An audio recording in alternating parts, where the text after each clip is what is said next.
Hello, Patreon backers. It's been a little while. We're going to start doing more of these again. So this is an AskGN. As always, you can go to patreon.com/gamersnexus. You've already been there. And if you have not connected your account to Discord, just do a Google search for Patreon Discord connection, and it'll show you how to do it. And if you do that, you will then be able to post questions in the AskGN channel. So first one is from Gambrinus, I think, who said, regarding Meshify C GPU thermals, do you think lowering the front 140 fans would really have a significant drop in GPU temperature? Really interested in this case, and the only thing holding me back is those high GPU temps. Yes, if you position fans in front of the GPU and blow them at the GPU, it will greatly benefit it. Because the goal is to get a bunch of air under the card so that the GPU's fans can pull the air into the card. And the problem with having like a CPU tower cooler and a front intake fan is that that fan has probably got more pressure than the GPU fans and is facing the right way. So now all your intake is getting pulled into that CPU fan before it hits the GPU. So yeah, putting a fan lower in the case will help significantly with GPU thermals in the Meshify C specific. We've looked at that specifically. Method, askgn, would you ever leave GN to take a lucrative position at Intel, AMD, or some other tech company? Think this came after Ryan Shrout left PC Per to join Intel? The answer is no. I have absolutely no interest in ever working for another person ever again. So I liked it when I did it, and I don't ever want to go back. So no, you don't have to worry about that. I would rather, if I left the industry, which I have no plans of doing, I would rather turn a wrench in a bike shop than stay in the industry working for someone else, because I think I would hate everything about it. You don't have enough individual impact at these companies. Next one, RallySTi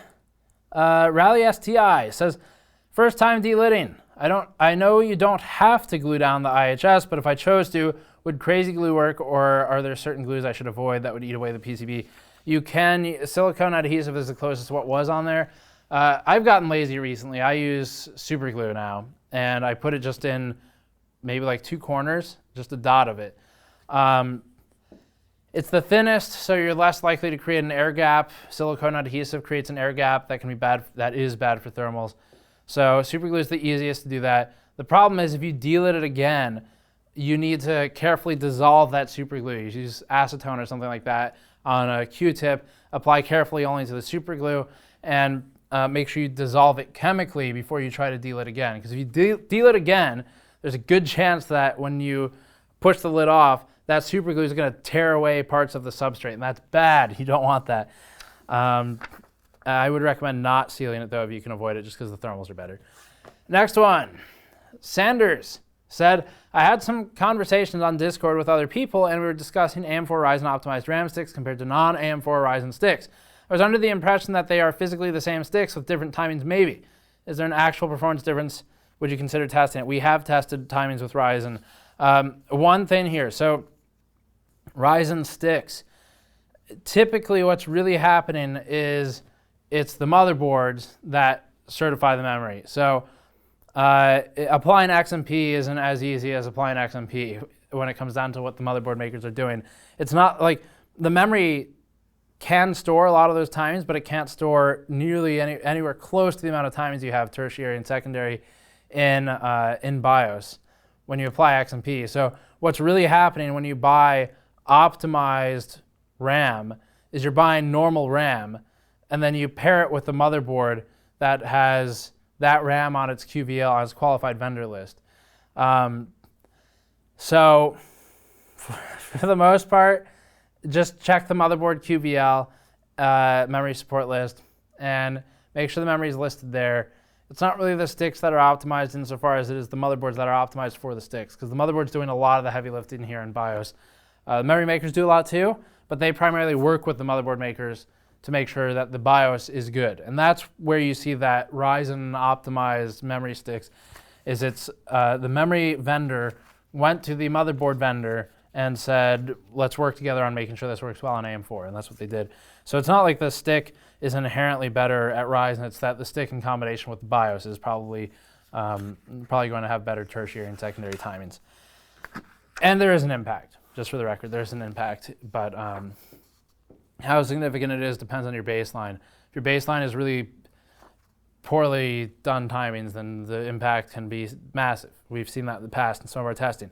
Actually, Hardcore Running at Stock said, have you thought about doing some kind of software development related benchmarks as part of the productivity part of your CPU reviews? I'm thinking about something like compiling something big, e.g. Chromium on Windows. Linux would be better, but I think that would be a much bigger effort. I agree with you, and I like this idea enough that I put it on our list for things to overhaul for our next CPU testing methodology revision. So we're going to be removing some tests that we never show because they're just not useful. And we're going to be adding some new tests. And I won't detail what those are today, but I'll add this to the list. Compiling, we'll almost certainly do it in Windows. I know that's going to annoy a lot of people, but it's better than nothing. And it's the easiest thing for us to implement smoothly right now without completely derailing everything. Patrick is a developer, so he can do this well for us. Next one, ZDG. Having my morning, this was just a nice one I want to shout out. Having my morning coffee and thinking back over the past few years, I can say I really do appreciate the community that you and the crew gathered here on Discord. From debates of what AMD will do next with Peerless Girl, listening why Sharkums can only choose Intel CPUs for streaming RGB intensifies reasons, I don't think I can say thanks enough for the distractions here that are more fun than getting work done around the house. So ZDG, thank you for your message. We love having you in the chat. If you're kind of new to Discord, you don't know who ZDG is. ZDG is the resident mad scientist. He has a lot of really cool projects he's posted on Discord and is obsessed with like, what do you call them? I don't remember what you call them.